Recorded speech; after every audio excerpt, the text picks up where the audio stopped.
ও বন্ধু, আবু জেহেল খবর পেয়ে গেল, খবর পেয়ে উকবাকে ডাক দিল, উকবা তুমি আমার বন্ধু, শুনলাম তুমি নাকি কালেমা গ্রহণ করেছ। উকবা বলতেছে বন্ধু, আমি আমার মন থেকে কালেমা পড়ি নাই, আমি কালেমা পড়েছি যেন আমার সম্মান নষ্ট না হয়, আমি মুখের থেকে কালেমা পড়েছি, আমি ঈমান আনি নাই। আমার ভাইরা জানতে চাই, ঈমান যদি না থাকে একজন মুসলমানের আল্লাহর কাছে কোনো দাম নাই। যদি বলেন ঠিক কি না? আমরা যারা বসা আছি আমাদের সবার তো ঈমান আছে, হাত তোলেন কার কার ঈমান আছে?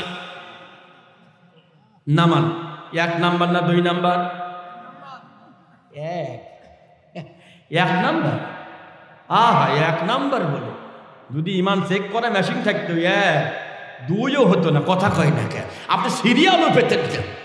বন্ধুরে, ঈমান আনার পরে লোকটা 2-3 দিন পরে আবু জেহেলের সঙ্গে দেখা। আবু জেহেল বলছে, ও বন্ধু তুই আমার বন্ধু, তুই সত্যিই কালেমা পড়েছিস? বলে না, আমি মন থেকে পড়ি নাই, আমি হযরতে বেলালের মতো কালেমা পড়ি নাই, আমি খাব্বাব রাদিয়াল্লাহু তাআলা আনহুর মতো কালেমা পড়ি নাই, আমি সুমাইয়া রাদিয়াল্লাহু তাআলা আনহার মতো কালেমা পড়ি নাই, আমি তার স্বামীর মতো কালেমা পড়ি নাই, তার ছেলের মতো কালেমা পড়ি নাই, আমি কালেমা পড়েছি ধান্দাবাজি কালেমা। আমাদের যখন ভোট আসে তখন অনেক লোক দেখা যায় নতুন সাজে সাজে আর কালেমা পড়ে আর ঘন ঘন মসজিদে যায়। কথা কয় না কেন? এই ভোটের এক মুড়ি বাপরে বাপ, আমাদের ওই ফেরদৌস খান, নায়ক ফেরদৌস খান ঘন ঘন মসজিদ আসছে, ক্রিয়া তো কাল করেছিলি। কথা কয় না কেন? হ্যাঁ, এরপরে আরো কয়েকজন দেখলাম মাথায় টুপি। ওই যে একজন বলেছিল এখানে মাঠও আমাদের, রিফারিও আমাদের। কথা বলতেছেন? কার কথা বলছে? কথা কয় না কেন? তো যদি রিফারি বাসি দেয় আমাদের পক্ষেই দেবে, ইগোলও আমাদের, ও তো আমাদের আছে। কথা কয় না কেন? বন্ধুরে, কষ্ট নিবেন না মনে, আমি জানি কষ্ট হতে পারে। উকবা বলতেছে বন্ধু মন থেকে কালেমা পড়ি নাই। আবু জেহেল বলছে তাহলে চলো, আমি নবীকে কাবা শরীফে দেখে আসলাম, সে নামাজে দাঁড়িয়েছে, চলো বন্ধু এক্ষুনি গিয়ে মুহাম্মাদের মুখে থুতু মারতে হবে, মুহাম্মাদকে অপমান করতে হবে। জোরে বলা যাবে কি নাউজুবিল্লাহ?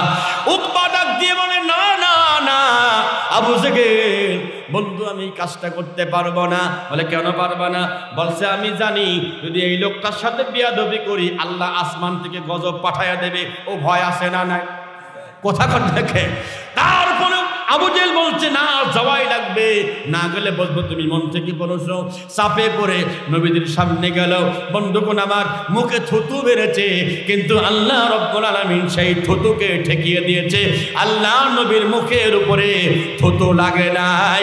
জোরে বলা যাবে কি আল্লাহু আকবার? আরো জোরে কোন আল্লাহু আকবার? রাসূল আমার ভালোবাসা, রাসূল আমার ভালোবাসা, রাসূল আমার প্রেম বিরাজের মূল আলোচনা, রাসূল আমার কাজে কর্মে অনুপ্রেরণা। বন্ধুরে, শুধু উকবা কষ্ট দেয় নাই, উকবার সাথে সুর মিলিয়ে আবু লাহাব এবং তার স্ত্রী উম্মে জামিলা। আমার দিকে তাকান বন্ধু, যখন সূরা লাহাব নাজিল হলো, সূরা লাহাব নাজিল হওয়ার পরে আল্লাহর নবীজি ঘরে বসা ছিলেন। কেন এই সূরা লাহাব নাজিল হয়েছে? আপন চাচার বিরুদ্ধে। কোন চাচার বিরুদ্ধে? আপন চাচার বিরুদ্ধে সূরা লাহাব নাজিল হয়েছে। তো নবী চিন্তা করতেছে আমি যদি এখন এই সূরা তেলাওয়াত করি, চাচা এমনি দেখবার পরে না, তেলাওয়াত করলে তো আরো রেগে যাবে। কথা কয় দেখে, রাগে যাবে না? এই দেখেন কিছু লোকের গায়ে লাগতেছে বলে কিন্তু উঠে যাচ্ছে, এমনি এমনি কিন্তু উঠতেছে না। এই লোকগুলো উঠার কথা ছিল না, মনে করতে ইঞ্জেকশনের মতো লাগতেছে, আস্তে করে উঠে যাচ্ছে। বাস্তব কথা বলতেছি কিন্তু। বন্ধুরে আমার, তাকান আমার দিকে। আল্লাহ ডাক দেয়, ও নবী ঘরে বসে থাকলে চলবে না। উতলু মা উহিয়া ইলাইকা মিনাল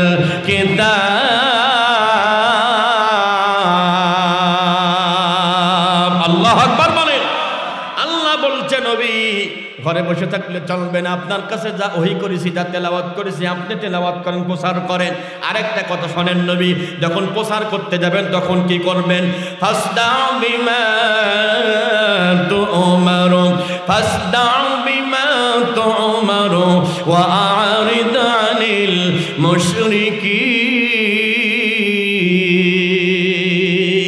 আল্লাহ বলছে ও নবী যখন আপনি প্রচার করতে যাবেন খবরদার কারো চোখ দেখে ভয় পাবেন না, স্পষ্ট করে প্রচার করবেন। এতে কিছু লোক আপনার সঙ্গে গাদ্দারি করবে, আপনার সঙ্গে বেয়াদবি করবে, আপনি টেনশন করবেন না, আমি আল্লাহর সাথে আছি। জোরে কান আল্লাহু আকবার।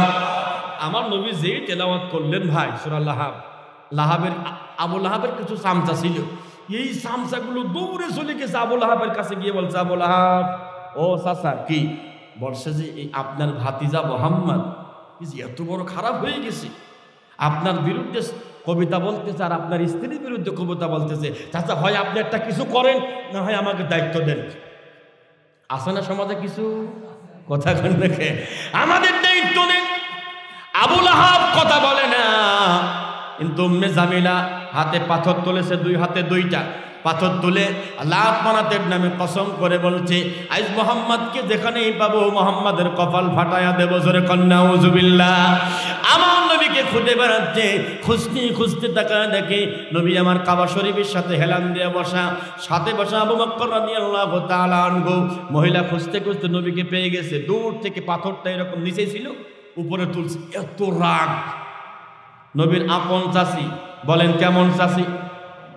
আরো জোরে, জোর হলো না। আপন চাচি আমার নবীকে সহ্য করতে পারে নাই। এ জামানায়ও কিছু চাচি আছে আলেমদের সহ্য করতে পারে না। ঠিকটা আসতে কোন না, আপনাকে ইমানের এক ফুলও পাওয়ার নেই এবং আপনারা খুব ভয় পাচ্ছেন না, মানে তো আওয়াজ এত আসতে হবে কেন ভাই? শেষ করে দিই। হ্যাঁ চলবে, চলবে কয় মিনিট? সারা রাত্রে আওয়াজ দিচ্ছেন ভাই, 12টা পার হবে না ভাই। তবে আলহামদুলিল্লাহ যারা বসা আছেন আমি বলছি সবাই খাঁটি ইমানদার। বন্ধুরে কাল্লা কানে বল, আল্লাহর নবীকে মারার জন্য কাছাকাছি চলে এসেছে, পাথর মারতে যাবে, পাথর তুলেছি। আবু বকর বলছে হুজুর আর বসে থাকেন না, চলেন এখান থেকে চলে যাই, এখানে বসে থাকা যাবে না। আমার নবী বলছে আবু বকর বসে থাকো, দেখো আমার আল্লাহ কি করে এই মহিলার সঙ্গে। জোরে কন আল্লাহু আকবার। আর একটু জোরে বলেন আল্লাহু আকবার। আল্লাহ ডাক দেয় জিবরাইল, আমি আমার বন্ধুরে বড্ড ভালোবাসি, তাড়াতাড়ি যাও, পৃথিবীর কোন জালিম মহিলা যেন আমার নবীরে কষ্ট দিতে না পারে, শিগগির যাও।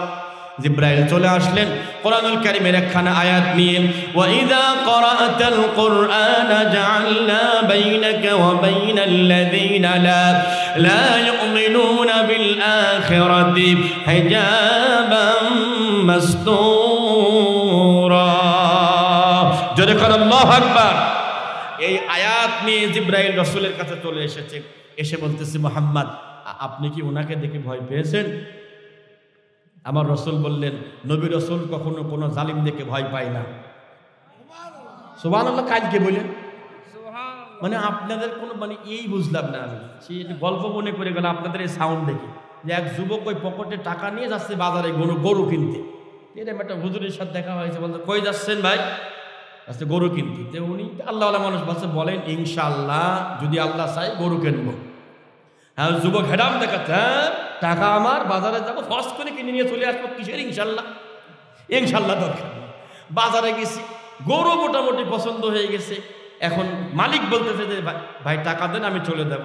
এখন বাজারে কিছু মামু ঘরে না, বোঝেন তো, পকেট মারি ঘরে টাকা ছিল পিছনের দিক, কোন ফাঁকে টাকা চুরি হয়ে গেছে আর টের পাইনি। আর হাত দিচ্ছে, হাত চলে গেছে পার কাছে, টাকা খুঁজে পাচ্ছে। কি হয়েছে ভাই? পকেট মার হয়ে গেছে। তখন বলছে ইনশাল্লাহ ভাই আমার টাকা মার হয়ে গেছে, গরু কিনা হইল না। কেমন লাগে ঘন্টা দেখি। এখন ঘুরিয়ে আসার সময় আবার দেখা হয়েছে, কি ভাই গরু কিনা কি হইল? বলছে ইনশাল্লাহ চাচা টাকা মার হয়ে গেছে, গরু কিনা হইল না। কেমন লাগে? কোন জায়গায় ইনশাল্লাহ, কোন জায়গায় আলহামদুলিল্লাহ। নৌকার মানুষ তো শিক্ষিত মানুষ, তা আওয়াজ তো জোরে তো। আমার মনে হয় আপনারা আমার কথায় কষ্ট পাচ্ছেন ভাই, কষ্ট পাচ্ছেন?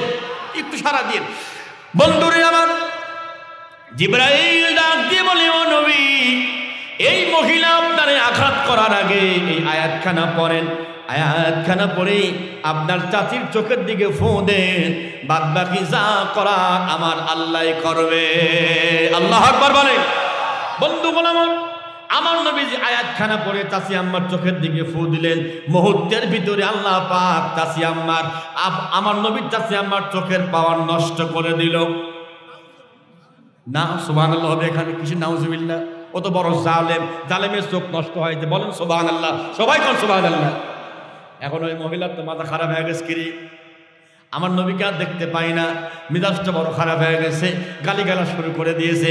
মুদাম্মামান আসাইনা ওয়া আমরাহু আবাইনা ওয়া দীনাহু কালাইনা। এবার কবিও ছিল, বলছে আবু বকর তোর বন্ধু মুহাম্মদ লেজ কাটা নির্বংশ, তার চাইতে খারাপ মানুষ, চরিত্রহীন মানুষ আর কেউ নাই। জোরে কর নাউজুবিল্লাহ, আরো জোরে কর নাউজুবিল্লাহ। আল্লাহ কি বলে শুনুন, ওয়া ইন্নাকা লা'আলা খুলুকিল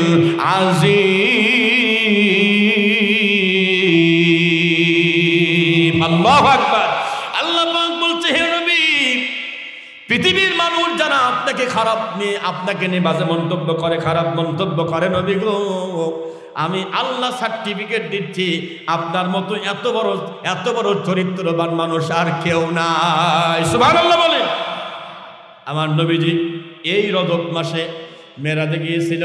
মেরাজ থেকে ঘুরে আসার পর আয়েশার কাছে ডেকে বলতেছে, ও আয়েশা, এই মেরাজের রজনীতে আমি একজন মানুষ, একজন নবীকে দেখেছি, যেই নবীর চেহারাটা অনেকটা আমার মতোই। সুবহানাল্লাহ বলবেন না, একবারে আমার মতোই। আমি জিবরাইলের কাছে জানতে চাইলাম ইনি কে, এত সৌন্দর্য তার। তখন জিবরাইল বলছে, মুহাম্মদ ইনি হচ্ছে ইউসুফ আলাইহিস সালাম।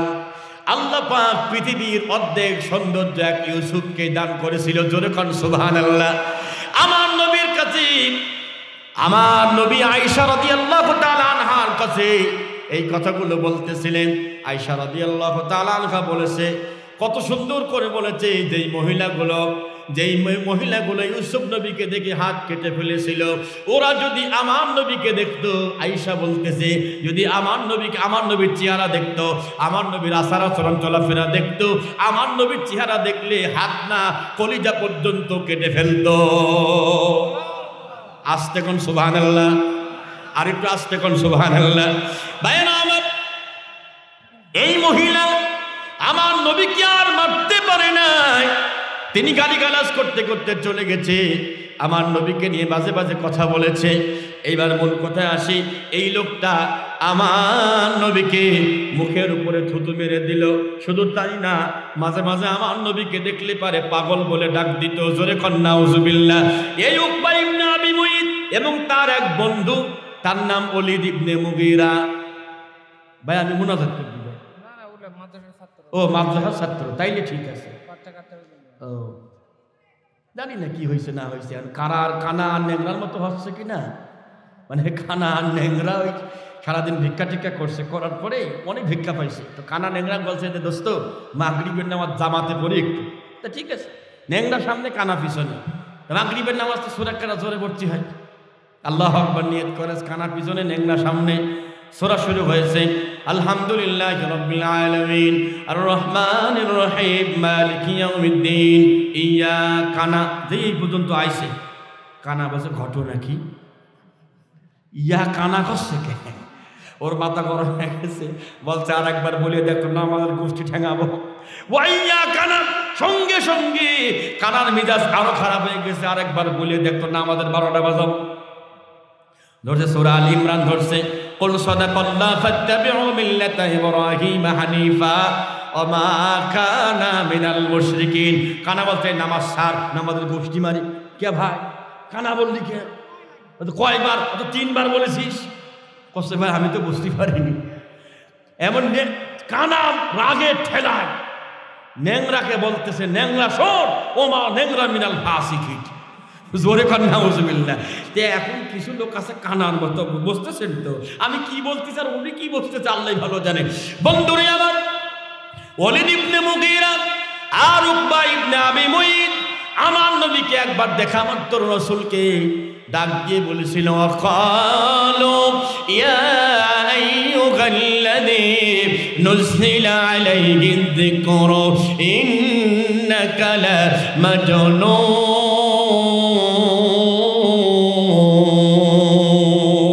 আল্লাহু আকবার। আমার নবীকে বলছিল, ও তুমি মুহাম্মদ, তোমার প্রতি কোরআন নাজিল হয়, তুমি তো আস্ত একটা পাগল। আস্তে কোন? আমার নবীকে তারা পাগল বলতো 4 কারণে। জোরে বলেন কয় কারণে? আমার নবীকে পাগল বলতো কয় কারণে? ওইটা আজকে বলবো না, সামনে বছর আজকে থাক নাকি? হ্যাঁ, ওই জামানায় যে কারণে, যে 4 কারণে নবীকে পাগল বলতো, এই জামানায়ও সেই 4 কারণে আলেম ওলামাদের পাগল বলে, ধর্ষণকারী বলে, মানবতা বিরোধী বলে। সেই 4 কারণটা কি? আমি আর এত সহজে বলছি না ভাই, আমার কাছে থাকলো যদি আপনাদের খুব মন চাই ইনশাল্লাহ শোনায় দেব। কষ্ট হচ্ছে ভাই? কষ্ট হচ্ছে? আমি মুতাসিম বিল্লাহ মুজাহিদ আব্দুল্লাহ আল মুজাহিদ আপনাদের এই মাদ্রাসার ছাত্র, সারা বাংলাদেশে ওয়াজ করে। আলহামদুলিল্লাহ বলবেন না? ও বড় বক্তা হোক, চান কিনা আপনারা? চান না? চায়। আমার ভাইরা, আমার মুজাহিদকে যদি আমি কারণ ছাড়াই যদি এখানে এসে যদি বলি যে মুজাহিদ একটা পাগল ছেলে, চলে না, আপনারা কি আমাকে ছাড়িয়ে দেবেন ভাই? কথা কন দেখে কি আওয়াজ, এবার আওয়াজ বেরিয়ে গিয়ে ছাড়িয়ে দেবো না। তাহলে রসুলকে যদি পাগল বলে, আমার নবীর মনটা খুব খারাপ হয়ে গেছে যে আমি কারোর রড চুরি করলাম না, কারোর ঘুম চুরি করলাম না, কারোর আঘাত করলাম না, আমারে খামাখা কেন পাগল কয়? জিবরাইল আমার নবীর কাছে এসে বলছে, ও নবী, আল্লাহ তাআলা আপনার পক্ষে কোরআন নাজিল করে বলেছে নুন। আমার সাথে ঠোঁট মিলান সবাই, নুন পড়েন, নুন ওয়াল কলামি ওয়া মা ইয়াসতুরুন মা আনতা বিনি'মাতি রাব্বিকা বিমাজনুন। আল্লাহু আকবার বলে। জিবরাইল বলছে, হুজুর আল্লাহ বলেছে, কলমের কসম করে বলেছে, ও নবী আপনার কাছে কোরআনের মতো একখানা কিতাব আছে নবী, আপনি কখনো পাগল হতেই পারেন না। জোরে খান সুবহানাল্লাহ। তো আমার রাসূল বলছে, জিবরাইল বুঝলাম আমি পাগল না, তো রাস্তায় দেখলি ওই রকম করে কেন? ওই রকম মানে বুঝতেছেন তো? আচ্ছা আমার দিকে বলেন তো, কি মনে হয় বয়স কেমন হবে? চাচা বলেন তো, আমার বয়স কত হতে পারে? আব্বা 50 বছর বলে। এই তো আর 2 বছর বলি 37 বছর। আমাকে, আমি মোটর সাইকেলে যাচ্ছি, ওই তেল ভরতে, পিছন দিক থেকে একজন বলছে, ওই দেখ রাজাকার যাচ্ছে। আজকে আমাকে দেখে কি রাজাকার মনে হয়? আপনার বলেও হয়তো, মানে কথার কথা আর কি। আমার এমন দাড়ি সম্পূর্ণ পাকেনি, তাই আমি বললাম, ভাই কার বললেন? ভাই কথা আপনাকেই বলেছি। কেমন লাগে এখন? তা আল্লাহর রাসূল কি এরকম রাস্তায় গেলেই গালিগালাজ করতে হবে? আর জিবরাইল বলছে, তুমি একটু আল্লাহর কাছে যাও তো, শুনি আসো তো। আমার রাস্তায় বের হলেই আমার কেন গালি দেয়, শুনি আসো।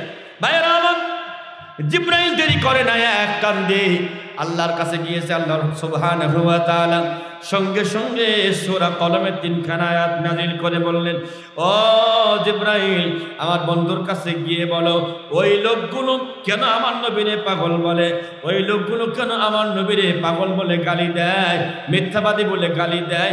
আমার নবী সাল্লাল্লাহু আলাইহি ওয়াসাল্লামের কাছে জিবরাইল এসে বলতে, হুজুর শোনেন, ওই লোকটা গালি দেয়, ওর ভিতরে 6টা দোষ আছে। জোরে বলেন কয়টা? আরো জোরে বলবো না? থাক ভাই, ও খুব কড়া কড়া কথা ভাই, ও সামনে বছর বলবানি, এইবারই আচ্ছা এইবারই বলি, যা থাকে কপালে।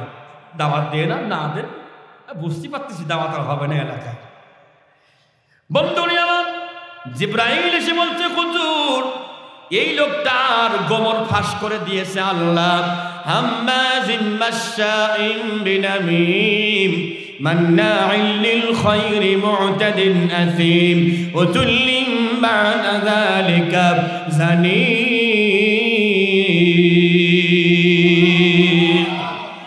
আয়াত পড়লাম আমি, আর অর্থ করবে আমার মুজাহিদ, মানে ও দেখবার আমি বলবো।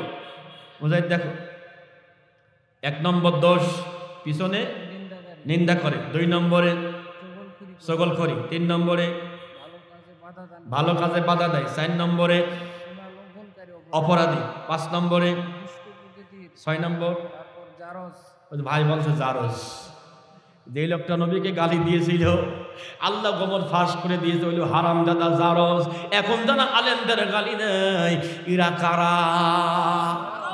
হা খাপে খাপ মুনতাফের বাপ নাকি? মনে হয় কষ্ট পাইলেন। এখন এই আয়াত যখন নাজিল হচ্ছে তখন ওই লোকটা দাঁড়ানো, রসুলের কাছে দাঁড়ানো, আয়াতের অর্থ শোনার পরে এখন ওই লোকটার মেজাজ খারাপ হয়ে গেছে। মোহাম্মদ, বাকি 5টা আমার ভিতরে আছে, কিন্তু আমি যে জারজ তুমি জানলে কি করি? সুবহানাল্লাহ বলবেন না? আমার নবী বলছে তোর মার কাছে যা, তোর মা সব ঘটনা জানে। বন্ধুরে, ওয়ালিদ ইবনে মুগীরা তোর বাড়ি বের করে এক টান দিয়ে মার কাছে গিয়ে বলছে, মা এমন দরবার থেকে আসলাম যে মুহাম্মদ জীবনেও একটা মিথ্যা কথা বলে না। সুবহানাল্লাহ জোরে কর। আমাদের ভিতরে মিথ্যা আছে না নাই? ওই বছরে একবার, হ্যাঁ কতবার বলি তার কোনো অন্ত নাই। এই যে মিথ্যা বলার একখানা মেশিন বের হয়েছে, কথা বলেন ঠিক কিনা? হ্যালো, কোথায় আছে? আসি এক জায়গা বলে কথা কর দেখে কোথায় আছে আর কোথায় যাবে? আমাদের এলাকাতে বন্ধুগণ আমার এমন একটা ঘটনা ঘটেছিল। এক লোক ঋণ নেছে, তো ওই লোক সকালবেলা আসে, ও আগেই বাড়িতে পালা চলে যায়। তুই একদিন ভোরে চলে আসে আদানের আগে, তুমি পালাও কি করে দেখবো ভাইরা আমার। তো এখন ওই লোকটা বিপদে পড়ে গেছে, আজকে তো আগেই চলে আসে, কি করা যায়? ওর ছেলেকে বলছে যে তুমি গিয়ে বলো যে আব্বা বললো আব্বা বাড়িতে নাই। বাচ্চারা জীবনে মিশে কথা কয় না ভাই। ছেলেটা এসে বলতেছে, আঙ্কেল আব্বা বললো আব্বা বাড়িতে নাই। কথা বুঝতে পারছেন? ছোট মানুষ জীবনে মিথ্যা কথা কয় না, তার বাপকে আগে ডাকে। বন্ধুরে আমার, এখন এই লোকটা মার কাছে গিয়ে বলছে, মা মুহাম্মদ বলেছে আমি নাকি অবৈধ সন্তান। ওর মা ডাক দিয়ে বলছে, বাবা যদি মুহাম্মদ বলে থাকে তাহলে এই কথার ভিতরে কোনো ভেজাল নাই, টাটকা কথা, তুই হারামজাদা, এটাই হলো আসল কথা। জোরে কর আল্লাহু আকবার। তার মানে হলো এক লোকের অসুস্থ হয়েছে, খুব ধনী মানুষ, রক্ত লাগবে, ও নেগেটিভ, কোথাও খুঁজে পাচ্ছে না, তো ওই খুঁজে পাইছে এক কৃপণের রক্ত ধরে নিয়ে আসে, ও নেগেটিভ, বলছে তো রক্ত দেওয়া লাগবে। বলছে স্যার 3 বেলা খাবার 1 বেলা খায়, রক্ত আছে কিনা আল্লাহ ভালো চলে। কোনো কথা না, তো রক্ত তো দোয়াই লাগবে। তো জোর করে 2 ব্যাগ রক্ত নিচ্ছে। ধনী মানুষ তো রক্ত নিয়ে সুস্থ হয়ে গেছে, খুশি হয়ে 2 লক্ষ টাকা দিয়েছে। কৃপণ বলছে স্যার যদি লাগে আর 1 ব্যাগ নেন। হাই রেসিটার বলছে না চলে যাও। 1 মাস পরে ফোন করা বলো, কৃপণ তো মহা খুশি, বলছে 1 ব্যাগ রক্ত লাগবে, মহা খুশি, গান গাইতে গাইতে চলে আসতেছে। আজকে 1 ব্যাগে 1 লাখ টাকা দেবে। রক্ত দেওয়ার পরে আজকে মাত্র মোটে 500 টাকা। কৃপণের মাথায় হাত, এটা কথা হইল? 1 লাখ না দেন 50 দেন। চুপ করে থাকে। 1 মাস আগে আমি ধনী ছিলাম, তোর রক্ত আমার গায়ে ঢুকে আমি এই 1 মাসে কৃপণ হয়ে গেছি। আমি কি কৃপণ আগে ছিলাম? কথা বুঝতেছেন তো? আমি তো কৃপণ তো তোর কারণে হয়েছে রে। এখন যারা আলেমদের গালি দেয়, যারা মাদ্রাসা সহ্য করতে পারে না, যারা হাফেজদের সহ্য করতে পারে না, আলেম ওলামা সহ্য করতে পারে না, ঠিকই মরার পরে তার কাছে গিয়ে তেল মারে, হুজুর কি মহব্বত করে। এখন যারা গালিগালাজ করে, আমার মনে হয় ওই যে লোকটা নবীকে গালি দিয়েছিল হারামজাদা, ওর রক্ত ওখান থেকে আস্তে আস্তে আস্তে আস্তে বাংলাদেশের অসংখ্য কুলাঙ্গারের রক্তেও রক্ত মিশে গেছে। কথা কন ঠিক কিনা? বন্ধুরে আমার, কান খানা করে নেবার কিয়ামতের ময়দানে উকবা ইবনে আবি মুইত হাত কামড়াবে, হাতগুলো কামড়াবে আর বলবে, ইয়া ওয়াইলাতা লাইতানি লাম আত্তাখিয ফুলানাল খলিলা।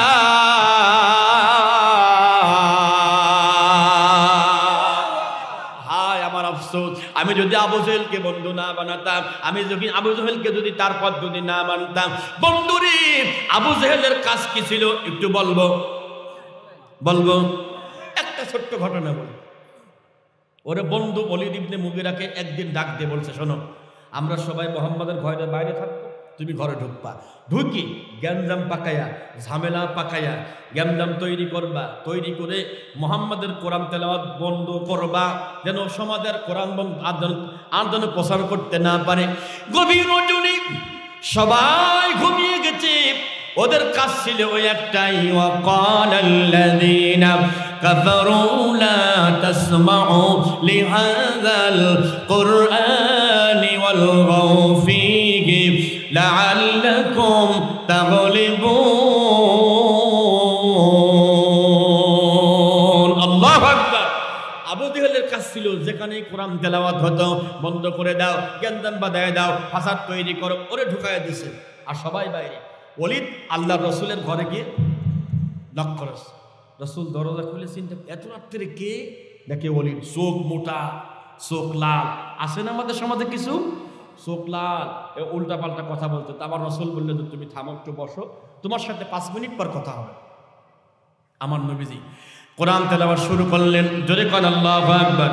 বাল আতাইনাহুম বিল হাক্কি ওয়া ইন্নাহুম লাকাযিবুন মাত্তাখাযাল্লাহু মিন ওয়ালাদিন ওয়া মা কানা মা'হু মিন ইলাহিন ইযাল লাযাহাবা কুল্লু ইলাহিন বিমা খালাকা ওয়া লা'ala বা'দুহুম আলা বা'দিন সুবহানাল্লাহি আম্মা ইয়াসিফুন। আল্লাহ নবী 5 মিনিট তেলাওয়াত করেছেন। এই 5 মিনিট বলি এইভাবে তাফসীর আছে, এইভাবে নবীর দিকে হা করে তাকিয়ে আছে যে এত সুন্দর লাগতে পারে। নবীজি তেলাওয়াত শেষ না করতেই তিনি বলতেছে, আচ্ছা মুহাম্মদ আর একটু কি পড়া যায় না? সুবহানাল্লাহ। জোরে কোন সুবহানাল্লাহ, আরো জোরে কোন সুবহানাল্লাহ। বন্ধুরে আমার নবীজি আর দেরি করে নাই। আল্লাহ নবী সাল্লাল্লাহু আলাইহি ওয়াসাল্লাম আরো 5 মিনিট বললেন। ওর মন নরম হয়ে গেল, দিল নরম হয়ে গেল। বন্ধুগণ আমার যারা বাইরে আসে ওরা চিন্তা করলো, ঘটনা কি? ও গেল আর আসে না কেন? দেরি হচ্ছে কেন? কালেমা কি পুরিই ফেলে দিল? সুবহানাল্লাহ। বাইরে ওলীদ ইবনে মুগীরা বাইরে এসে মাথা নিচু। আবু জেহেল বলছে, বন্ধু খবর কি? মাথা নিচু কেন? বলছে, আবু জেহেল আজকে কয়েকটা কথা বলবো, মাইন্ড করবা না? আমি যা দেখে এসেছি আমি সেই কথাগুলো বলতেছি। ওয়াল্লাহি ইন্না ফীহিল হালাওয়া ওয়া আলাইহি লাতিলাওয়া ওয়া আসবাহু লামুরিক ওয়া আ'লাহু লামুসবির ওয়া লাইসা বিকালামিল বাশার। উনি বলতেছে, মুহাম্মদ শোনো, আবু জেহেল শোনো, মুহাম্মদ যে কোরআন তেলাওয়াত করে এ হালুয়া মধু এর চাইতেও স্বাদ বেশি। সুবহানাল্লাহ। আস্তে কম। আবু জেহেলের মাথা খারাপ হয়ে গেছে, পাঠালাম কি জন্য আর বলে কি? এই বলতে যা সত্যি তাই বলছি, ওই মন চাই মানো, মন না চাই না মানো। বন্ধুরে ও আসবাহু লামুরিক, মুহাম্মাদের কোরআন তেলাওয়াতে একটা সুগন্ধি আছে। এই সুগন্ধি মক্কার অলিতে গলিতে সবার বাড়িতে বাড়িতে পৌঁছায় যাবে। আবু জেহেল তুমি ঠেকাতে পারবা না। জোরে কোন আল্লাহু আকবার। ও বন্ধু, শুধু তাই না, ও আ'লা গোলাম মুসমির। বন্ধু তুমি যে চেয়ারে বসে আছো জোর করে, কেমন করে? জোরে কান। এ পৃথিবীর কেউ তো জোর করে থাকে না, থাকলেও বলা যাবে না ভাই, দিনকাল বড় খারাপ নাকি? জোর করে তুমি যে চেয়ার নিয়ে বসে আছো বন্ধু, ভালো করে শুনে নাও, অল্প কিছুদিনের ভিতরে তোমার এই গদি ওই কোরআন তেলাওয়াতের সুগন্ধির ঠেলায় তোমার গদি তোমার কাছ থেকে হারিয়ে যাবে। জোরে বলা যাবে কি আল্লাহু আকবার? আর একটু জোরে কোন আল্লাহু আকবার। এই কথা শোনার পরে সকালবেলা আবু জেহেল আমার নবীকে খুঁজে বেড়াচ্ছে, আজকে মুহাম্মদকে আমি শেষ করে দেব। পাথর হাতে নিয়ে মনের রাগে ক্ষোভে আমার নবীরে খুঁজে বেড়ায়। খোঁজ পেয়েছে নবী কাবা শরীফে নামাজে দাঁড়িয়েছে। আল্লাহ পাক বলে, আল্লাযী ইয়ারাকা হিনা তাকুম ওয়া তাকাল্লুবাকা ফিস সাজিদিন।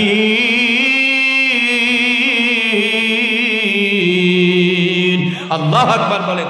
আল্লাহ বলছে, ও রাসূল, ও নবী, আপনি আর আপনার উম্মত যখন নামাজে দাঁড়ায়, যতক্ষণ দাঁড়িয়ে থাকে আমি আল্লাহ ততক্ষণ তার দিকে তাকিয়ে থাকি। আস্তে কোন সুবহানাল্লাহ। আমার বান্দা যতক্ষণ সিজদায় থাকে আমি আল্লাহ আমার রহমতের চাদর আমার বান্দার পিঠের উপরে আমি আল্লাহ এরকম ছেয়ে দিয়ে রাখি। জোরে কোন সুবহানাল্লাহ। মুসলমান, নামধারী মুসলমান, সেই নামাজ পড়তে চাই না। নামাজ পড়তে হবে বলেন তো কয় ওয়াক্ত? আমরা পড়ি কয় ওয়াক্ত? কয়েকজন 5 ওয়াক্ত, আর বেশিরভাগই সপ্তাহে। জোরে কোন। বন্ধুরে শেষের দিকে চলে এসেছি, কষ্ট দেব না। আবার প্রিয় ভাইরা আবু জেহেল আমার রসুলকে মারার জন্য বের হয়েছেন, পাথর নিয়ে বের হয়েছেন। নবী নামাজে দাঁড়িয়ে কাছাকাছি চলে এসেছে। আল্লাহ ডাক দেয়, জিব্রাইল তুমি মাঝখানে দাঁড়াবা, দাঁড়ায় তুমি আগুনের একটা খণ্ড হ্যাঁ দাও দাও করে তুমি জ্বলবা, তাড়াতাড়ি যাও। জিব্রাইল এসে দাঁড়িয়ে গেছে, এই নবী আর এই আবু জেহেল, মাঝখানে আগুন দাও দাও করে জ্বলতেছে। আবু জেহেলের মাথা খারাপ। জিব্রাইল ভিতর থেকে আওয়াজ দিচ্ছে, আয় খেলা হবে। আল্লাহ রেখান আয় আর একটু আগায়। জিব্রাইল দেখে ফেলেছে এই আওয়াজ শুনে বেঁকে এসে শুয়ে পড়ি খুব চিল্লা পাল্লা করতেছে। লোকজন বলতেছে, তুমি এত বড় নেতা, কিসের নেতা তুমি, হ্যাঁ চেঁচামেচি করো কেন? আবু জেহেল ভয়তে লজ্জায় বলছে না, যদি গোমর ফাঁস হয়ে যায়। আমার রসুল নামাজ শেষ করে বলছে, আমার চাচা কোথায় গেল, আবু জেহেল কোথায় গেল? বলছে, তা জানি না, কিন্তু দেখলাম যে উনি কেন জানি লাফালাফি করতেছে, কি হয়েছিল বলেন তো? নবীজি বলতেছে, জিব্রাইল দাঁড়িয়েছিল আমার পিছনে, যদি আর এক কদম আগাইতো আবু জেহেলকে ধরে জায়গায় দুই ভাগ করে ফেলতো। আল্লাহ আকবার বলবেন না? আমার নবী যখন দোয়া করেছে, আল্লাহ তাআলা আমার নবীর দোয়াকে আল্লাহ ফেরত দেয় নাই। আর আমরা এত দোয়া করতেছি, আমাদের দোয়া কবুল হচ্ছে? কথা কর।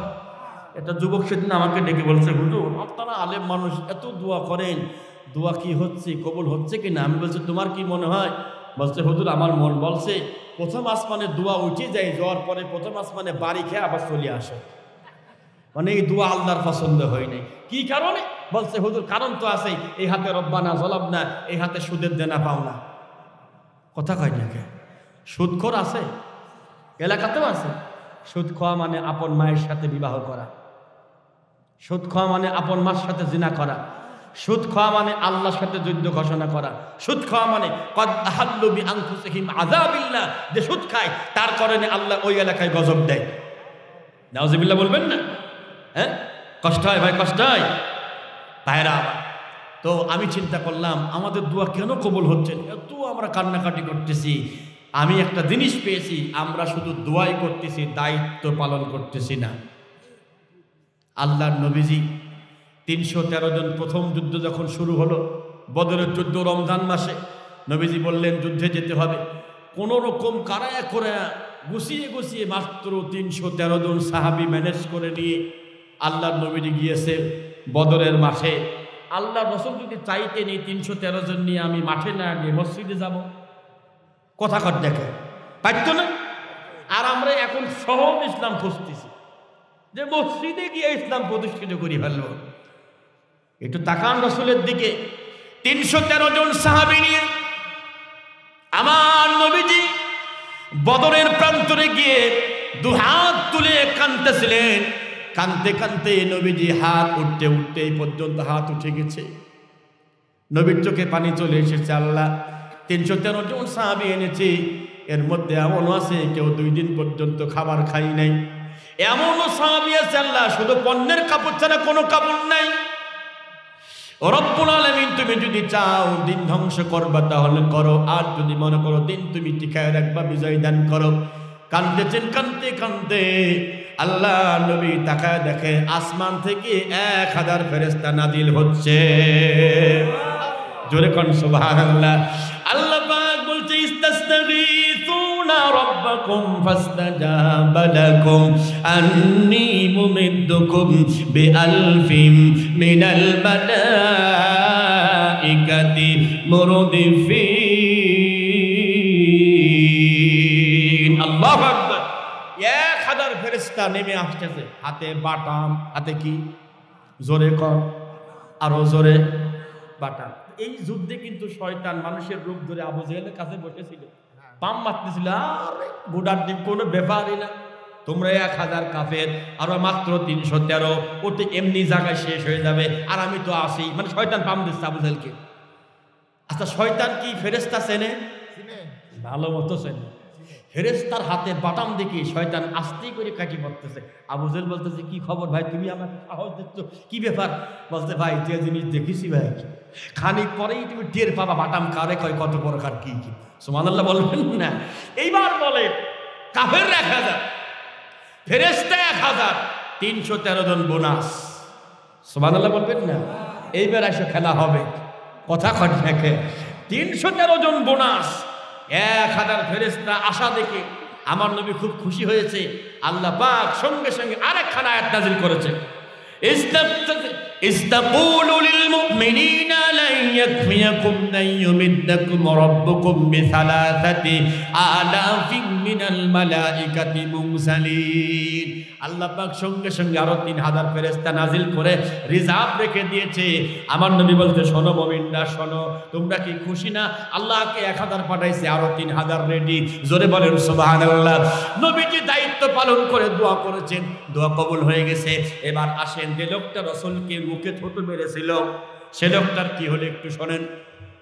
কিয়ামতের ময়দানে এই লোকটা হাত কামড়াবে, কামড়ায় কামড়ায় গোস্ত খাবে, শুধু একা কামড়াবে না, একা হাত খাবে না। এই জামানায় যারা আলেমদের কষ্ট দিয়েছে, যারা কোরআনের পাখিদের কষ্ট দিয়েছে, এখনো পর্যন্ত কষ্ট দিচ্ছে, আল্লামা মামুনুল হক সাহেব তিনি সেই দিন বলেছেন, একদম জিজ্ঞাসা করেছে যে আপনার কেমন লাগে, তিনি বলেছেন আমার বড় কষ্ট হয়। শুনেছেন না ভাইয়েরা আমার? কি এমন অপরাধ সে করেছে? নাকি মানি ব্যাগ চুরি করেছে বলে? বন্ধুরে আমার, এমন এমন দোষ দিচ্ছেন, যারা আলেমদের কষ্ট দিচ্ছেন, অপমান করতেছেন। কিয়ামতের ময়দানে ওই লোকটার সঙ্গে আপনারও হাত কামড়ানো লাগবে, ঠিক কি না? এবার আল্লাহ বলবো, রে গ্রেফতার কর, ওকে অ্যারেস্ট কর। শুধু ওকে একা না, ওর সাহায্যের দ্বারা আছে, ওর গ্রুপ দ্বারা আছে, ওদেরকে অ্যারেস্ট করে নিয়ে আসো। অ্যারেস্টের কথা আবার কোরআন শরীফে আছে, হ্যাঁ, গ্রেফতারের কথা কোরআন শরীফে আছে। সুবহানাল্লাহ, জোরে কর। গ্রেফতার করবে ওই জালেমদেরকে 4 ভাবে। জোরে বলেন কয় ভাবে? আরো জোরে ভাই, শেষ করে দি ভাই, হ্যাঁ? আর 5 মিনিট কি চলবে? আরো বেশি কি থাকবেন তো ইনশাল্লাহ? না চলে যাবে? একটু হাত তোলেন তো, কে কে থাকবেন না? হ্যাঁ মাশাআল্লাহ, আপনারাই মূলত থাকবেন, ঠিক কিনা ভাই? বন্ধুরা আমার, কষ্ট নেবেন না।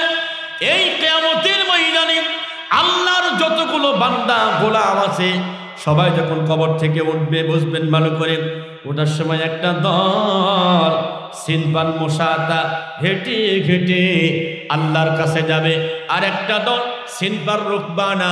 নবীজি বলছে, কবর থেকে ওঠার পরে আমার একদল বান্দা জান্নাতের গাড়ি পেয়ে যাবে, জান্নাতের বাহন পেয়ে যাবে। জোরে বলা যাবে কি সুবহানাল্লাহ? আমরা সবাই কি জান্নাতের গাড়ি চাই? কারা কারা চাই দেখি? লিল্লাহি তাকবীর, নারে তাকবীর। সবাই জান্নাতের গাড়ি চাই তো ইনশাআল্লাহ? হাত নামান। এই জান্নাতের গাড়িতে আল্লাহ রাব্বুল আলামিন 7 প্রকার মানুষকে জায়গা দেবে। কয় প্রকার? কয় প্রকার? কি শুনবেন না রেখে দেব? শুনবেন ইনশাআল্লাহ। বন্ধুরা আমার, দেখেন আমার দিকে আরেকটা গ্রুপ, ওয়াসিনবান আলা বুজুহিহিম। আমার নবীজি বলছে আরেকটা দল, আরেকটা গ্রুপ থাকবে, যাদের মাথা থাকবে নিচে, পাও থাকবে উপরে। তার মানে দুনিয়ার জীবনে ক্ষমতা পাওয়ার থাকার কারণে উল্টা পাল্টা চলেছে। কথা কই না কে? চলে না? উল্টা পাল্টা চলে, পাওয়ার দেখায়, ক্ষমতা দেখায়। পাওয়ার কোথায় দেখাবে? পাওয়ার দেখায় মসজিদে, পাওয়ার দেখায় মাদ্রাসায়, পাওয়ার দেখায় মাহফিলে। শক্ত জায়গায় পাওয়ার দেখায় না। দুনিয়ার জীবনটা উল্টা পাল্টা চলেছে। এই দুনিয়াতে সেজদা করে নাই বন্ধু, ওর মাথা নিচেই থাকবে। আল্লাহ বলছে, ফালা নুকিমু লাহুম ইয়াউমাল কিয়ামাতি ওয়াজনা। আমি আল্লাহ ওর আমলনামা কোনো ওজনই দেব না। আমি আল্লাহ ওর আমলনামা ওজন দেব না, শুধু তাই না, ওকে আমি আল্লাহ বিনা হিসাবে দোজখে পাঠায়া দেব। উল্টা পাল্টা চলবে। বেনামাজিরা এবার শোনো, যারা উল্টা চলেছেন তারা শোনো, কিয়ামতে আল্লাহ পাক তার নিজের কুদরতি পাও আল্লাহ বের করবেন। আল্লাহর পাও কেমন আল্লাহই ভালো জানেন, তাই না ভাই? আমরা বন্দনা করতে যাব না। আল্লাহর গায়ে কেমন পোশাক পরা আছে তাও বলতে যাব না। আল্লাহ নিজের পায়ের গোছাটা বের করে আল্লাহ বলবেন, ইয়াউমা ইউকশাফু আন সাকিন ওয়া ইউদআউনা ফালা ইস্তাতিউন। আল্লাহ বলবে, ও আমার আদরের বান্দারা, আমার পায়ে সিজদা দাও, আমার পায়ে সিজদা দাও। সূরা কলমের 5, ওই যে 29 পারা 5 পৃষ্ঠার ভিতরে এই ঘটনাটা আসছে। বন্ধুগণ আমার, যারা দুনিয়াতে 5 ওয়াক্ত নামাজ পড়েছে তারা সিজদা করতে পারবে আল্লাহর পায়ে। আমরা যারা বসে আছি, আমরা কি আল্লাহর পায়ে সিজদা করতে চাই? আল্লাহকে দেখতে চাই? সবাই দেখতে চায়? হাত নামা। যে চোখ আমাদের, এই চোখ দিয়ে আল্লাহ দেখা। ফেরেশতারা চোখের ভিতরে যে কি বলে বাটাম মারি, এই চোখ একবারে হান্দায় ফেলবে। যে কাম এই চোখ দিয়ে যে কাম করেছি কথা কয় নাকি, কষ্ট করছেন মনে হয়। এই চোখ দিয়ে এমন কোন আল্লাহর গোলাম নাই যে অন্যায় কাজ করে নাই, অন্যায় জিনিস দেখে না, নাকি আছে না? ভালো মন্দ আছে নাকি? আছে, হ্যাঁ কিছু ভালো অবশ্যই কিন্তু আছে। বন্ধুরে আমার, যারা নামাজ পড়েছে 5 ওয়াক্ত তারা সিজদা করতে পারবে, আর যারা দুনিয়াতে উল্টা পাল্টা চলেছে, ক্ষমতার পাওয়ার দেখাচ্ছে, দাপট দেখাচ্ছে, ঘাড় বেড়া ঘাড় তেরা, ঈমান আনে নাই, ওরাও চিন্তা করবে যে আমরা একটু সিজদা করি, রডের মতো শক্ত হয়ে যাবে, সিজদা করতে পারবে না। খাশিআতান আবসারুহুম তারহাকুহুম যিল্লাহ। মায়েরা আমার, লাঞ্ছনা অবস্থায়, গঞ্জনা অবস্থায় পিছনের দিকে উল্টে পড়ে যাবে। ও বেনামাজিরা, ও বেনামাজি মায়েরা বোনেরা, উল্টো দিকে পড়ে চলে যাবে। আল্লাহ পাক বলবে, দেখো আমার কোন গোলামগুলো নামাজ পড়েছে, একটু আমলনামা দেখো। যার আমলনামার ভালো হবে, আল্লাহ বলবে ফাকাদ খাবা ওয়া খাসিরা, বান্দা ফাকাদ আফলাহা ওয়া আনজাহা, বান্দা তুমি সফল কাম আদে পিছনে পড়ে যাবে, ফাকাদ খাবা ওয়া খাসিরা, চূড়ান্ত ক্ষতিগ্রস্ত হয়ে জাহান্নামে চলে যাবে। তাকান আমার দিকে। এইবার এই যারা বেঈমান, রাসূলকে কষ্ট দিয়েছে, এদেরকে গ্রেফতার করা হবে। এবার নাম্বার 1, শুনতেছেন? শুনতেছেন ভাই? আমি আমার মাহফিলে যে কাহিনী টাহিনী একটু কম বলি ভাই, এই জন্য কিছু লোক উঠে চলে যায় যে আমরা কাহিনী পছন্দ করি, হুজুর কাহিনী ধরবি। যদি একটা লোক না থাকে তাও কোরআন দিয়ে তাফসীর হবে, কথা কর না কেন? আপনি উঠে চলে যান তো আমি আল্লাহর কাছে বলতে পারবো যে আল্লাহ আমি কোরআনের কথা বলেছি, ওরা শুনুক না ওদের ব্যাপার, কথা কর না কেন? আর আমরা তো সবাই সুরের পাগল। কি সুর গো, হেলিকপ্টারে না আসতে হয় না, 30 মিনিট ওয়াজ করে 1 লাখ টাকা। হ্যাঁ, আল্লাহ সম্মান দিয়েছে, আমরা বিপক্ষে না যাওয়াই ভালো নাকি? কিন্তু এই ডাকাতগুলো কোনো সময় চিন্তা করে না যে মাদ্রাসা থেকে 1 লক্ষ টাকা নিচ্ছি, এখানে 10,000 টাকা দিয়ে দেয়, এতিমরা থাকে, অসহায় থাকে, হুজুররা থাকে, এই চিন্তা জীবনেও করে না। বন্ধুরি আমার, এবার গ্রেফতার শুরু হবে। ওয়াতারাল মুজরিমিনা ইয়াওমাইযিন মুকাররানিনা ফিল আসফাদ সারাবিলুকুম মিন কাতরানিন ওয়া তাগশা বুজুহাহুমুন নার।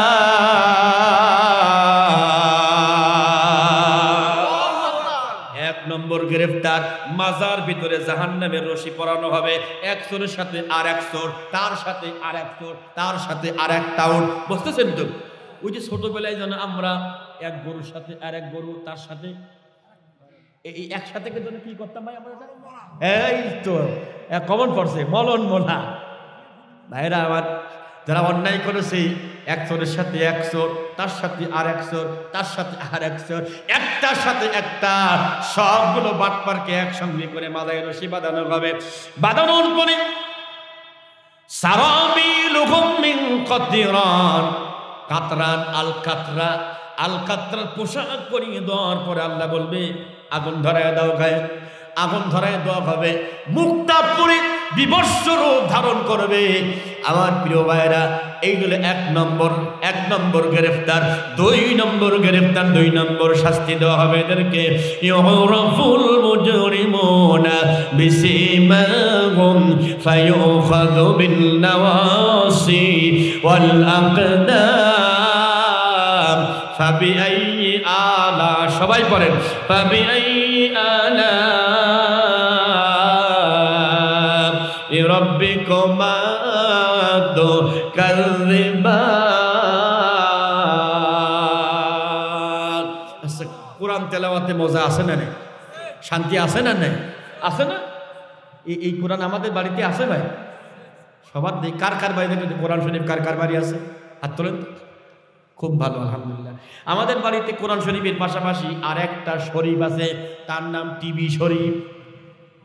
উনিও শরীফ, পুরি সুবহানাল্লাহ। উনার যে কি যত্ন হয়, কিন্তু কোরআন শরীফের ওই যত্ন, কথা কন না কেন? কোরআন মাজিদ ওই যত্ন হয়? ওই জন্য কিন্তু হয় না।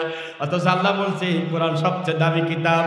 কুল বিফাদলিল্লাহি ওয়া বিরহমাতিহি ফাবিযালিকা ফালইফরাহু হুয়া খায়রুম মিম্মা ইয়াজমাউন। আল্লাহু আকবার বলেন। আল্লাহ বলছে এই ফজল, এই নিয়ামত সবচেয়ে বড় নিয়ামত, যে পেয়েছে ওরা খুশি হবে, ওরা আনন্দ করবে। কেন? সব সম্পদ এক পাল্লায়, কোরআন থাকবে আর এক পাল্লায় দাম বেশি হবে। জোরে বলেন। আমাদের ইসলামিক ইউনিভার্সিটির এক ভাই, উনি লেখাপড়া করে সায়েন্স ফ্যাকাল্টিতে, সায়েন্স ডিপার্টমেন্টে পড়ে, তো খুব জ্ঞানী হয়ে গেছে। হ্যাঁ, খুব বাবা মার খুব বড় আদরের সন্তান। পদ্মা নদী পার হচ্ছিল, তো সাঁতার জানে না, মানে কোনোদিন উনি সবসময় ট্যাপেই গোসল করে, পুকুরে কোনোদিন যায়নি। তো এই নৌকাতে উঠছে, তো পার হচ্ছে এপার থেকে ওপার, মানে শিলাইদা ঘাট থেকে পাবনার ঘাটে যাবে আর কি। ওঠার পরে তো উনি মাঝিকে প্রশ্ন করতেছে, মাঝি ডু ইউ নো হিস্টোরি, তুমি কি ইতিহাস জানো? মাঝি কথা কচ্ছে না, কি করছে বুঝলাম না। ডু ইউ নো ম্যাথ, তাও কথা কয় না। ডু ইউ নো ইংলিশ, কথা কয় না। বলছে ভাই আমি তো কিছু বুঝতেছি নি, তা আপনি কি বলতেছেন? আমি বলছি আপনি কি ইতিহাস জানেন, অঙ্ক জানেন, ইংলিশ জানেন? তো মাঝি বলছে ভাই অত কিছু বুঝিনি, আমি খালি সাঁতার জানি, আর কিছু জানিনি। সুবহানাল্লাহ। তুই এখন নৌকা নদীর মাঝখানে, ঝড় চরম আকারে, বৈশাখ মাসে ঝড় উঠে গেছে। ঝড় উঠার এখন ওই মাঝি তাকায় দেখে ওর মন খুব খারাপ। বলছে কি ভাই মন খারাপ? তো বলছে যে মন তো খারাপ হচ্ছে, মানে কি জন্য বুঝতে পারতেছেন না? বলছে শোনেন, একটা প্রশ্ন করবো, যদি এখন ডুবে যায় নৌকা, আপনি সাঁতার জানেন? বলতে দন্তের নয়াকার। এই নদীতে ও যতই জ্ঞানী হোক, ওর কোনো দাম আছে? যদি নৌকা ডুবে যায়, যখন কবরে যাবেন, আপনি যতই জ্ঞানী হন, যদি কোরআনের জ্ঞান না থাকে, কবরে পার পাওয়ার কোনো উপায় নাই। ধরে কোন ঠিক কিনা? অতএব সন্তানকে মাদ্রাসায় দেবেন, সন্তানকে মাদ্রাসায় দিবেন, নাতি ছেলেকে মাদ্রাসায় দিবেন। এখন একটু চিন্তা করেন, এই চেয়ারে যদি আপনার ছেলে যদি এখন কথা বলতো, আপনার কেমন লাগতো? সুবহানাল্লাহ। মানে একটা সন্তান মাদ্রাসায় পড়ানোর জন্য এর চাইতে আর বেশি কিছু লাগে না। আমার আব্বা এই ডিসেম্বর মাসের 6 তারিখে উনি মারা গেছেন। আল্লাহ তাআলা আব্বার কবরটা জান্নাতের টুকরা বানিয়ে দিক, আমিন। আমাদের সব ভাইগুলোকে আব্বা মাদ্রাসায় দিয়েছে যে হাফেজ হবে, আলেম হবে। আমার আপন লোকেরা, আমার আপন চাচি আম্মা সহ অনেকে আমার আব্বাকে নিয়ে খুব বাজে বাজে কমেন্টস করত। আব্বা আবার গ্রামের মসজিদের ইমাম ছিল, পরে একটানা 45 বছর একই মসজিদের ইমাম, আলহামদুলিল্লাহ বলেন। তো আমার চাচি আম্মার, আমার চাচারা খুব আমাদের নিয়ে খুব বাজে বাজে কথা বলতো, যে মোল্লার খায়া কাজ নাই, সব দেশে মাদ্রাসে, ও সব আজান দিয়ে খাবে, পরের বাড়ি মিলাদ করে খাবে। আমার আব্বার একই বক্তব্য, আমার ছেলে হয় আজান দিয়ে খাক, মিলাদ করে খাক, তাতেও আমি খুশি। আল্লাহর দয়ায় আমরা 3 ভাই কোরআনের হাফেজ, 3 ভাই টাইটেল পাস, আলহামদুলিল্লাহ টাইটেল পাস মৌলানা 3 ভাই। এখন আব্বার মনের যে আশা, সেই আশাটা আল্লাহ পূরণ করেছে। আমরা 3 ভাই খাটিয়া ধরেছি। আমার আরও চাচাতো ভাইরা হাফেজ আছে। সবাই যারা খাটিয়া ধরেছে অধিকাংশই তারা কোরআনের হাফেজ ছিল। আপনারা চান না আপনার নাতি ছেলে, আপনার ছেলে, আপনার কোরআনের হাফেজরা খাটিয়া ধরুক? চান না ভাই? তাইলে এই মাদ্রাসায় লেগে থাকবেন। আমি একটা উদাহরণ দিয়ে এবার দিলে বুঝতে পারবেন। এটা কোরআনের সঙ্গে দেখবেন রেহাল থাকে, তাই না ভাই? কাঠের রেহাল বা প্লাস্টিকের রেহাল, যদি কখনো ভুলেও কাঠের রেহালে লাথি লাগে, আমরা কি করি ভাই? চুমা খাই। বলেন তো কেন চুমা খাই? জলে বলেন।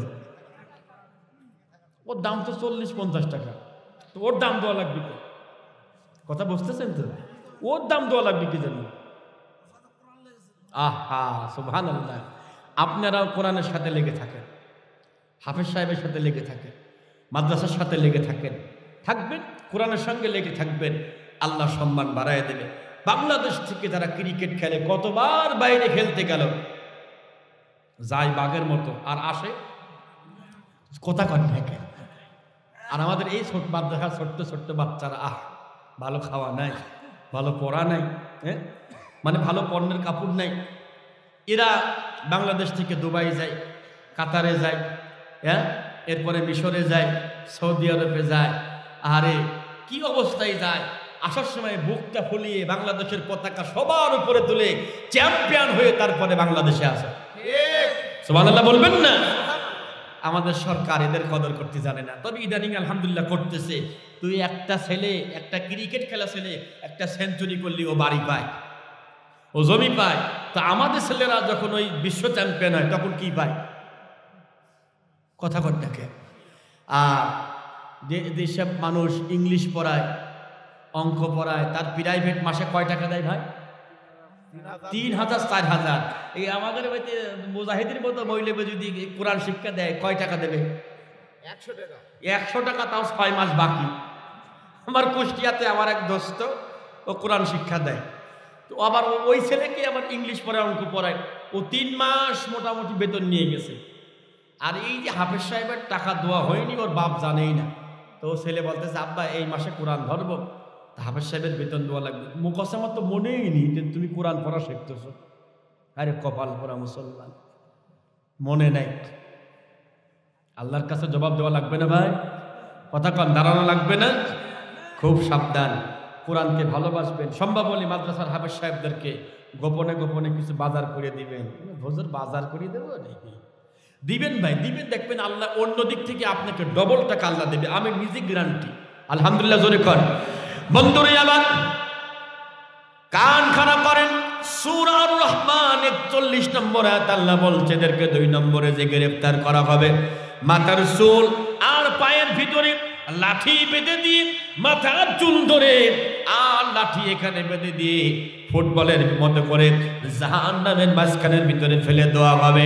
আল্লাহ তাআলা বলছেন এদেরকে আরো 2 কায়দায় গ্রেফতার করা হবে। এই 2টা বাদ থাকলো, আরেকদিন বলবো। হ্যাঁ, না থাক, এটা আমার হাতে থাক। বন্ধুগণ আমার, এই যে ফুটবলের মতো হয়ে গেল, এবার কি হবে?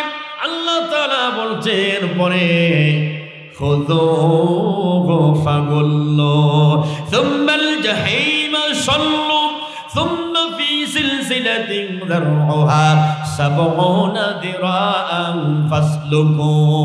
এবার 3 নম্বর গ্রেফতার। আল্লাহর ফেরেশতারা একজন মানুষকে ধরার জন্য দৌড়াবে। দৌড়াতে দৌড়াতে 70 গজ লম্বা শিকল নিয়ে দৌড়াবে। এক পর্যায়ে তাকে ধরে ফেলবে। ধরার পরে আল্লাহর কাছ থেকে পারমিশন নেবে, আল্লাহ কেমনে গ্রেফতার করব? আল্লাহ বলবে, ও ফেরেশতারা, এটা বড় বদমাইশ ছিল, বড় জানোয়ার ছিল, বড় খাত্তারা ছিল, আলেম বিদ্যুকে ছিল, মাওলানা বিদ্যুকে ছিল, মাদ্রাসা বিদ্যুকে ছিল। এই শিকলটা যে রাস্তা দিয়ে পায়খানা বের হয়, ওই রাস্তা দিয়ে শিকল ঢুকাও, ঢুকিয়ে মুখ দিয়ে বের করো। বন্ধুগণ আমার, আপনাকে বুঝতে পারতেছেন কি বলছি আমি? কেন ইমাজিন টয়লেটের রাস্তা দিয়ে ঢোকানো হবে, ওই জাহান্নামের আগুনের রশিয়ার মুখ দিয়ে বের করা হবে। বলে হুজুর 70 গজ লাগবে কে? মানুষটা ছোট হবে না ভাই। জাহান্নামীদের এক একটা দাঁত হবে উহুদ পাহাড়ের মতো বড়। সুবহানাল্লাহ যখন বন্ধুরে আমার, এইভাবে ধরার পরে এমন ভাবে হেঁচকা টান দিবে, মাথা চলে যাবে, মাথা চলে যাবে একবারে নিচে হয়ে, যেখানে টয়লেট বের হয় ওই জায়গাটা চলে যাবে মাথা। এমন ভাবে হেঁচকা টান দেওয়া হবে। শুধু তাই না, ইদিল আগলালু ফি আনাকিহিম ওয়াসসালাসিলু ইউসহাবুন ফিল হামিমি সুম্মা ফিন্নার। এইবার গলার ভিতরে রশি টেনে হেঁচকাট মান টানতে টানতে নিয়ে চলে যাবে জাহান্নামের একবারে মাঝখানে ফেলে দিবি। নাউজুবিল্লাহ জোরে বলেন। আলেমদের সাথে বিয়াদবি করা যাবে? কোরআনের সঙ্গে বিয়াদবি করা যাবে? আমার কুষ্টিয়াতে একটা বক্তা আছে, নাম হলো মখলেসুর রহমান বাঙ্গালী। নাম শুনেছেন, অনেকে শোনেন নাই। ওনারা প্রায় 7-8টা ভাই, সব ভাইগুলো বড় বড় অফিসার, আর ওই হলো মৌলবী।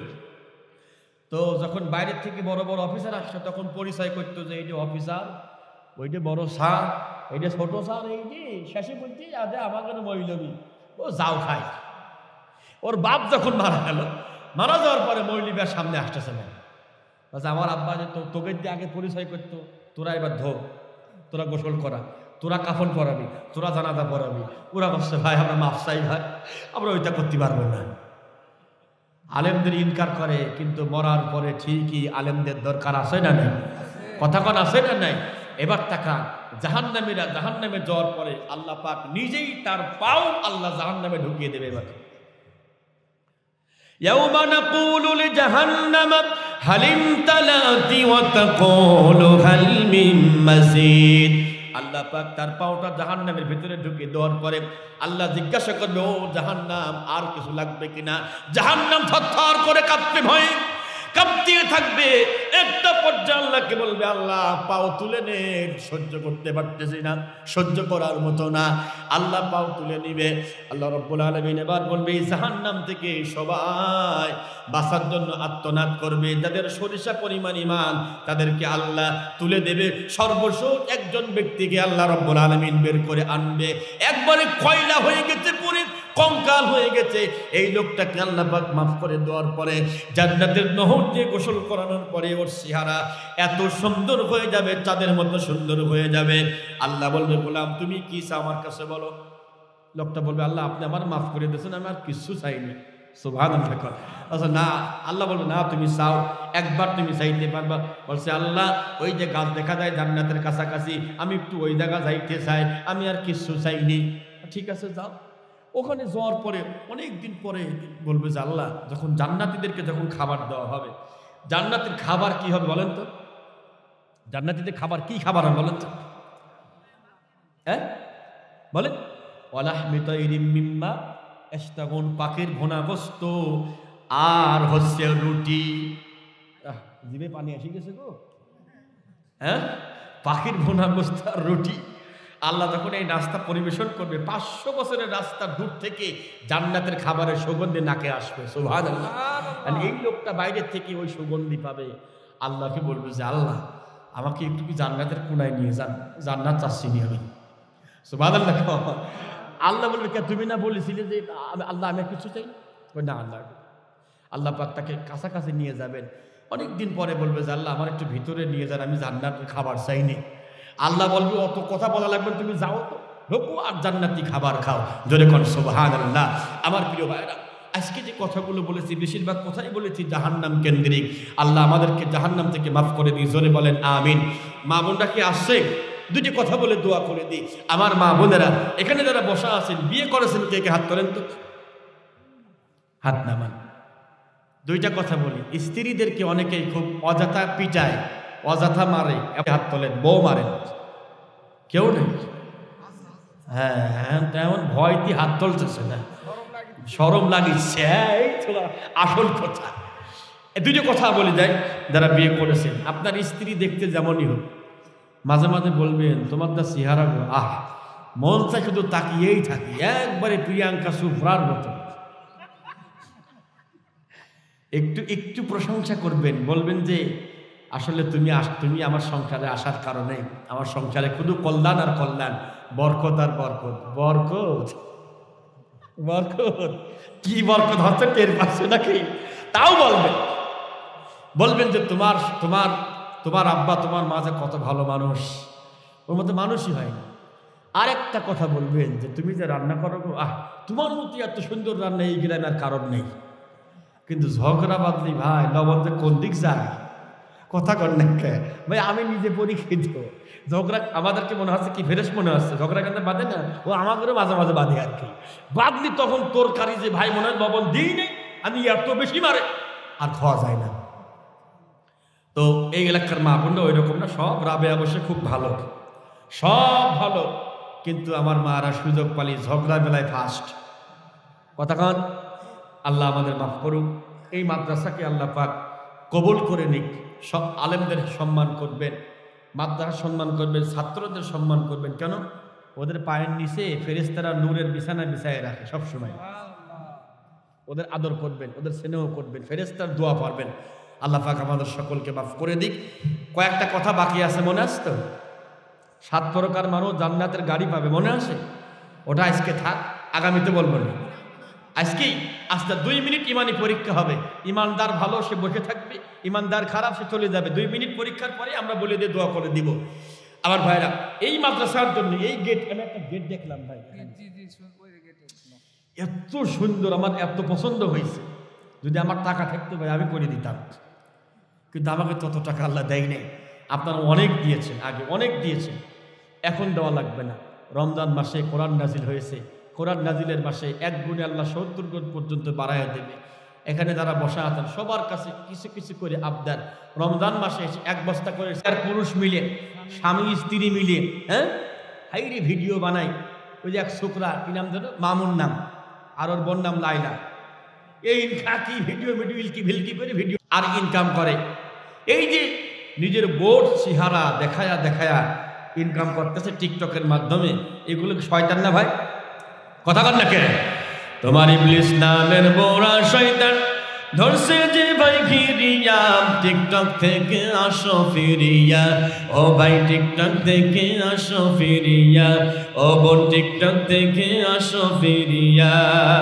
তোমার ইবলিস নামের বোরা শয়তান ধরছে যে ভাই ঘিরিয়া, টিকটক থেকে আসো ফিরিয়া, ও বোন টিকটক থেকে আসো ফিরিয়া। টিকটক নিয়ে ব্যস্ত যুবক যুবতী নেই বসে, দিন দিন তাদের ঈমান আমল যাইতেছে ভাই ধসে, ঠিক কিনা? হ্যাঁ, আবার এদের লাইগা অশ্লীলতা যাইতেছে ভাই সরিয়া, টিকটক থেকে আসো ফিরিয়া, ও ভাই টিকটক থেকে আসো ফিরিয়া। টিকটক হলো অশ্লীলতার প্রথম একটি ধাপ, ক্রমান্বয়ে বাড়তে থাকবে শুধুই মদের পাপ। তাইলে জেনে বুঝে বানাও কেন জাহান্নামের জরিয়া, টিকটক থেকে আসো ফিরিয়া, ও ভাই টিকটক থেকে আসো ফিরিয়া। টিকটক হলো ইহুদিদের নরমাল থেরাপি, আস্তে আস্তে দেখবে তুমি পর্নোগ্রাফি, ঠিক না ভাই? আবার আমার ইমাম, আবার মদের ঈমান হরণ করতে, মদের ঈমান হরণ করতে হয়েছে যে ভাই মরিয়া, টিকটক থেকে আসো ফিরিয়া, ও ভাই টিকটক থেকে আসো ফিরিয়া, ও বোন টিকটক থেকে আসো ফিরিয়া। আমিন ওয়া আখিরু দাওয়ানা আলহামদুলিল্লাহি রাব্বিল আলামিন। আমার জন্য দোয়া করেন, আমি মুসাফির, একটু বসেন ভাই। সূরা ইখলাস 3 বার কয়েকবার দরুদ শরীফ করি। সমাপনী বক্তব্য দেন, মাইক দেন, খুব দ্রুত মাইক দেন।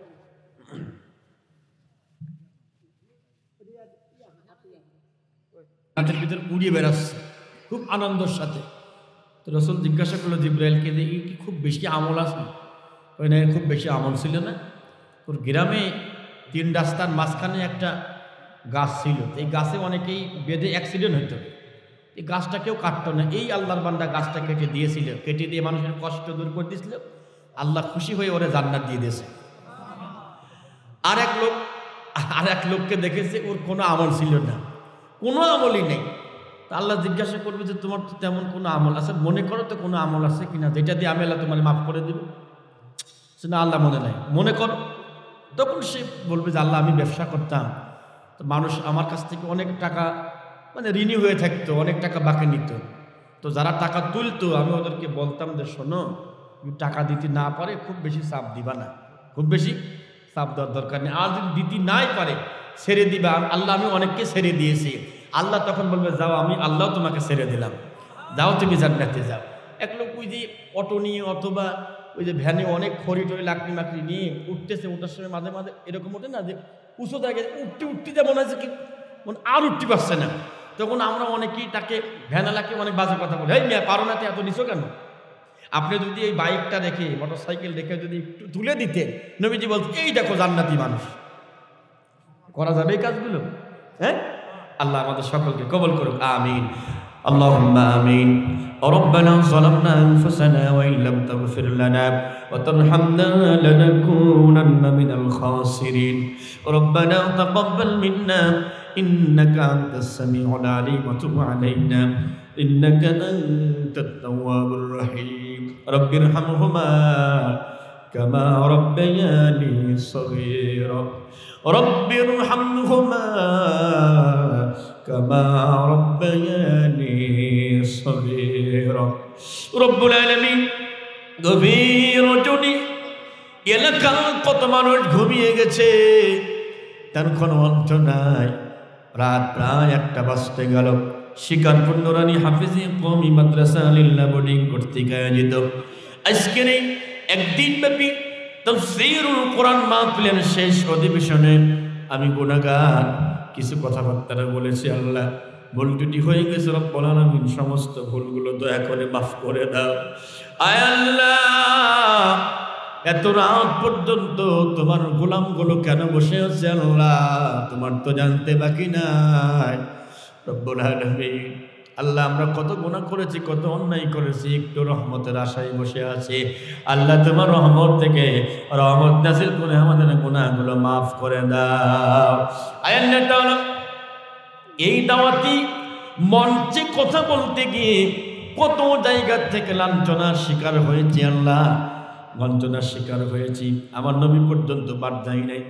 আম্মা জান আয়েশা বলেন, আমি আমার নবীরে গোসল করাচ্ছিলাম, আমি তাকায় দেখি নবীর গায়ে চাকা চাকা দাগ দেখা যায়। প্রশ্ন করলাম, নবী আপনার কি কখনো বসন্ত হয়েছিল?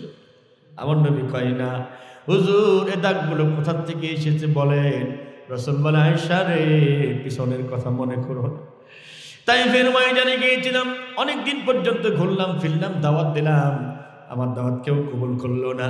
ফিরে আসার সময় তায়েফের যুবকেরা পাথর হাতে করে আমার শরীর এমন জোরে পাথর মেরেছিল, ও আয়েশা, সেদিনকার কথা ভুল হয় নাই। 1.5 ঘন্টা পর্যন্ত বেহুশ অবস্থায় পড়েছিলাম, কোনো জ্ঞান ছিল না।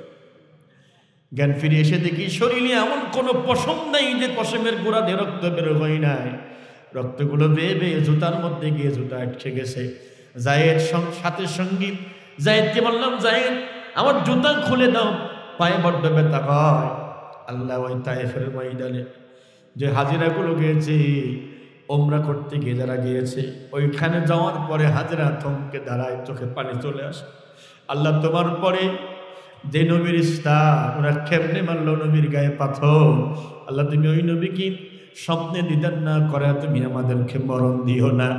আয় আল্লাহ, তোমার কাছে যখন হাত তুলেছি তাকাও, এই শিকারপুর মাদ্রাসা মাঠ প্রাঙ্গণে একটুখানি তাকায় দেখো। আল্লাহ, অনেকেরই মা বলে ডাকার মতো মা নাই। কনকনে শীতের ভিতরে ছোট্টবেলায় যখন মার কোলে প্রসাব করে দিতাম, কোনো মা অবহেলা করে নাই। অথচ বড় হয়ে কত যুবক মাকে অবহেলা করে বাড়ির বারান্দায় শুয়ে রাখে, বৃদ্ধাশ্রমে রেখে আসে। বাবু,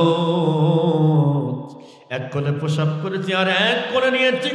গর্ভে থাকা অবস্থায় যখন কলিজায় লাথি মেরে দিয়েছিলাম, জনম দুঃখিনী মা 7 মাস 8 মাস পরে সন্তান গর্ভে আসার পরে 7-8 মাসের মাথায় সন্তান পা দিয়ে কলিজায় লাথি মারে। দুঃখিনী মা কষ্ট পায় কিন্তু কাউকে বলে না, চোখের পানি মোছে। তাকায় দেখো ওই মা তার খবরে। আল্লাহ, এখানে অনেকে হাত তুলেছে। আল্লাহ, তাকায় দেখো কতদিন হয়ে গেছে আব্বাকে আব্বা বলে ডাকার সুযোগ নেই।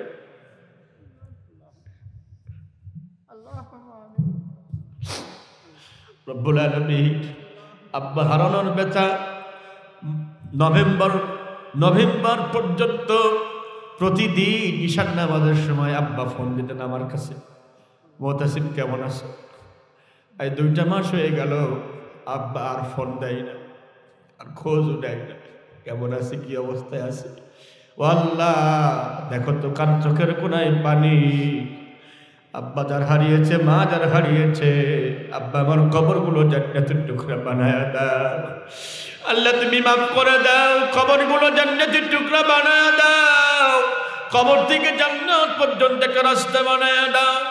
আয় আল্লাহ, আজ থেকে 6 বছর আগে আব্বা আমাকে বারবার ফোন করতেছিলেন মাহফিল চলা অবস্থায়। আমি চিন্তা করলাম ঘটনা কি, আব্বা ফোন দেয় কেন এত রাত্রে? মাহফিল শেষ করে ফোন ব্যাক করলাম, আব্বা বলছে তোমার আপন চাচাতো ভাই স্ট্রোক করে মারা গেছে, সকালবেলা বাড়িতে আসো। সকালবেলা বাসায় গিয়ে দেখলাম ভাই আমার খাটিয়ার উপরে শোয়ানো। আমার ছোট্ট 3 বছরের একটা ভাতিজা আমাকে আমার কাছে এসে আমাকে জড়িয়ে ধরে বলছে, কাকু আমার আব্বু কথা বলছে না কেন? আমার আব্বুর কি হয়েছে? আমি জবাব দিতে পারি না। এই 6 ডিসেম্বরে সে কথার জবাব আমি পেয়েছি। আল্লাহ, দেখো তার মা কার আব্বা খবরে, তুমি দয়া করে মাফ করে দাও।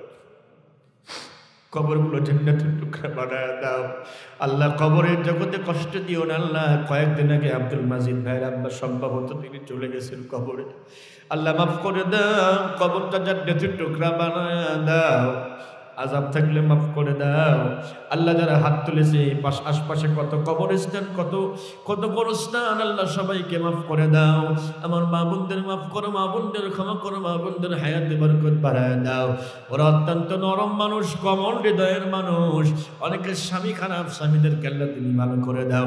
মাইকেলা মাইকে কোমল কোনো ব্যবসায়ী বরকত বাড়ায় দাও আল্লাহ। দোয়া করে দেয় গভীর রজনীতে তাহাজ্জুদের সময় আব্দুল্লাহ আল মুজাহিদুল ইসলাম, আল্লাহ ছোট্ট মানুষ, কিন্তু তুমি ওর জেহেনের ভিতরে এমন একটা কণ্ঠ দিয়েছ যেই কণ্ঠের জন্য গোটা পৃথিবী পাগল। মুফতি আমির হামজা ভাইকে আল্লাহ তুমি ভালো রাখো, সুস্থ রাখো। আব্দুল্লাহ আল মুজাহিদ, আল্লাহ ওর মন হৃদয় অনেক প্রশস্ত, অনেক বড়। আল্লাহ দেশ এবং জাতির এবং ধর্মের খেদমতের জন্য আমার আব্দুল্লাহ আল মুজাহিদুল ইসলামের কণ্ঠর ভিতরে আরো মজা দিয়ে দাও আল্লাহ। তুমি বিশ্ববেশী কবুল করো আমার আব্দুল্লাহ ভাইকে আল্লাহ। তোমার দরবারে তুমি কবুলিয়াতের খাতায় নামটা লেখে না ও রব্বুল আলামিন। আমিও চাই গোটা বাংলাদেশে আমার মুজাহিদ কোরআনের কথা বলে বেড়াক, নওগাঁর সম্মান বাড়ুক, নওগাঁর ইজ্জত বাড়ুক আল্লাহ। আমার মুজাহিদের আব্বা আম্মার তুমি কবুল করো। যে মা এমন সন্তান গর্ভে ধরেছে সেই মার হায়াত দারাজ করো, বরকত বাড়ায় দাও।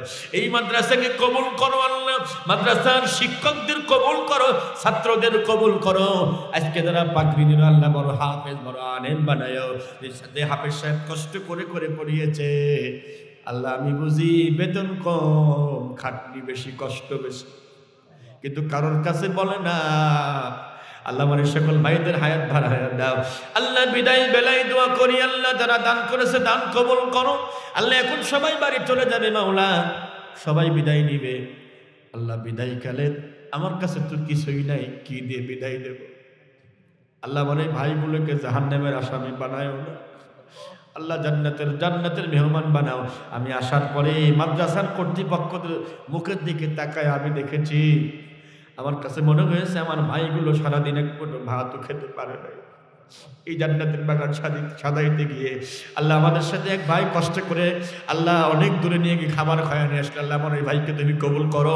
যে ভাই খাবার খাওয়াইছে আল্লাহ, যেই বাড়িতে খাবার খেলাম তুমি তাদের কবুল করো আল্লাহ।